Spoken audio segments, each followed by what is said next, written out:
I want surprises. I want surprises.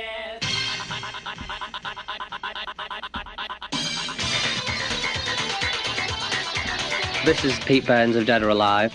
The way that I think Dead or Alive will survive is that any measure of success we've had, we've never really thrown everything at the wall.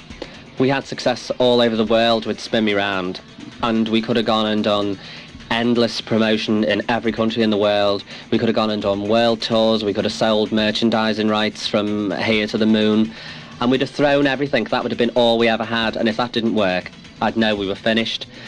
As it is, as an artist, a lot of the time I have to say no to things.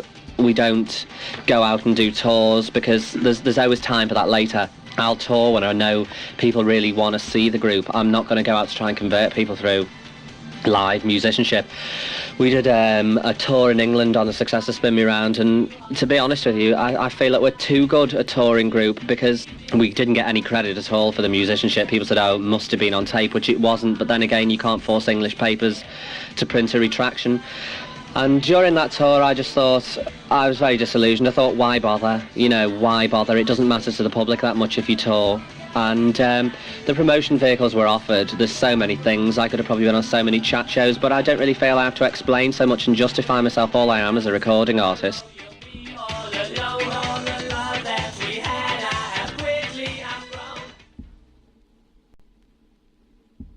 I want surprises. I want surprises.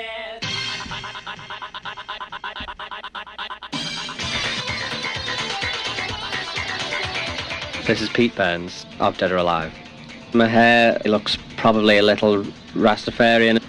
Well, the inspiration probably is I lived for about 8 years in the mainly black area of Liverpool where there's a lot of Rastafarians, and it's pretty hard for things not to rub off, really. So it's just you absorb influences from wherever you are, and it just so happens that the only places somebody like me could live in a town like Liverpool were the black areas, I suppose. There's no outside environment that I directly live in has an effect on my music at all. Our main musical inspiration comes from, I heard a Donna Summers record years ago called I Feel Love, and it was at the time of all the punk music, and I really didn't like any of the punk music. I could not see anything to do with it, although I probably looked like a punk at the time. And I used to think this is the record that I really wish I'd made this record. And then a guy called Sylvester made a record called You Make Me Feel Mighty Real. That was just my dream, to make music like that, to make disco music.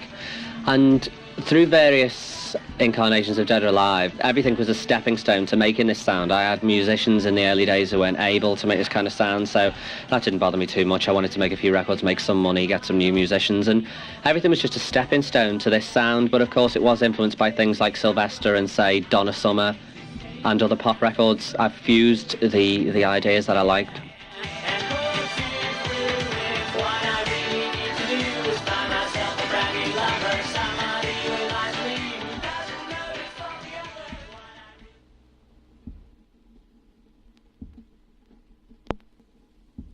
I want surprises. I want surprises.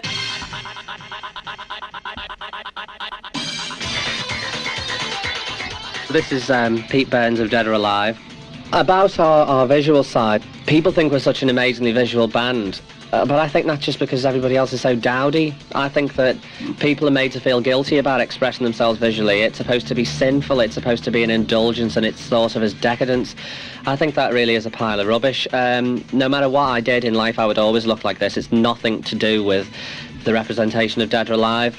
And as Dead or Alive become more successful and everybody's looking for something to market you by and they start putting the emphasis on clothes, the more I'll just wear tatty old jeans and not bother, because I never want to feel confined in one area. I never want to be sold as a fashion group. I never want to be sold as some weird underground group. We're just a group of musicians. So I've looked like this for a very long time, and I've lived a lot of my life in private and really not been bothered, and I don't see the fact that I make a few records that sell a few million that it should change anything. I do get very resentful over invasion of privacy.